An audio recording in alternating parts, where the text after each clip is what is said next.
أما أنها دفنت ليلا فنعم، وهذا كان يقع من كثير من النساء لشدة الحياء. وعائشة رضي الله عنها لما توفيت دفنت ليلا، وفاطمة دفنت ليلا، والرسول دفن ليلا صلى الله عليه وسلم. فالدفن ليلا ليس فيه شيء يعني يعيب.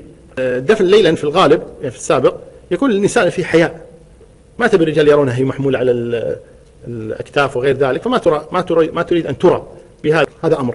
الأمر الثاني أن علي وحده دفنها، ما يستطيع علي وحده يدفنها، يحملها ويدفنها أبدا. أولادها شاركوا، أبناء عمها، أبناء أختها، وعلي رضي الله عنه والعباس وغيرهم şarkı كثير في دفنها رضي الله عنها. O ki qaldı gecə bastırılmasına. Gecə burada heç bir eyb yoxdur. Nədənsə subhanallah, bəzi insanlar bugün elə təqdim edirlər ki, gecə dəfn edilməsi insanı nəsə bir elə bir eyibdir. Peyğəmbər sallallahu aleyhi və səlləm gecə dəfn oldu. Zövcəsi Ayşə radiyallahu anhə gecə dəfn edildi. Burada heç bir eyb yoxdur. Aydın oldu axı. Ümumiyyətlə o vaxt ərəblərdə məruf idi bu. Qadınlar həyanın şiddətindən, Fatimə radiyallahu anhə həyasının şiddətindən onu, yəni gündüz vaxtı insanların gözünün qabağında başın üzərinə qaldırıb aparıb dəfn etmək, bu aydındır, yəni həyasının şiddətindən gecə dəfn etdilər, gecə görməsin. Burada heç bir eyb yoxdur yəni. Başqa bunu düz nəyinəsə bağlayırlar, lakin bunu nəyinəsə bağlamaq düzgün deyil. Sanki belə deyirlər də, güya İmam Əli tək getdi dəfn etdi, namazı qıldı çıxdı. Vəssalam. Tək dəfn etməyib vallahi. Qohum əqrabaları ilə dəfn edib. Gediblər dəfn edib namaz qılıba gəliblər.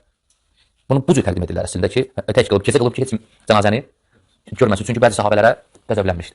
Sahih Müslim səhifə 841 Kitab-ül Cihad və Siyar.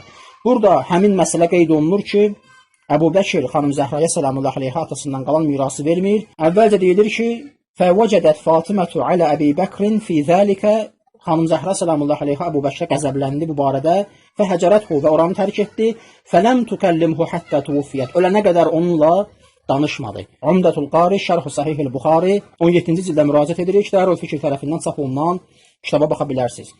Burada həmin məsələni deməli müəllif şərh edir. Deyir ki, fəəbə Əbu Bəkrin ən yədfəə ilə Fatimətə minhə şeyən, fəvəcədət Fatimətu alə Əbi Bəkrin fi zəlikə fəhəcərəthu, fələm tükəllimhu həttə tuvufiyyət. Deyir ki, Əbu Bəkir imtina etdi, heç nə işdən xanım Zəhraya salamullahi aleyhə vermədi. Xanım Zəhra salamullahi aleyhə qəzəbləndi Əbu Bəkirə və ölənə qədər onunla danışmadı. Və qavluhu və ləm yu'zin biha Əbə Bəkrin ey ləm yu'lim bi vəfatiha Əbə Bəkr. Deyir, burada ki, deyilir ki, İmam Əli aleyhissalam Əbu Bəkirə bu barədə xəbər verməyib, yəni xanım Zəhranın salamullahi aleyhə vəfat xəbərini Əbu Bəkirə xəbər verməyib. Və qavluhu və sallə aleyhə, və bu sözü ki, Müslimdə Buxarda gəlib ki, xanım Zəhraya namaz qıldı, ey sallə aliyyun radiyallahu ta'ala anhu alə Fatimə. Yəni İmam Əli aleyhissalam xanım Zəhraya özü namaz qılıb və Əbu Bəkirə də xəbər verməyib.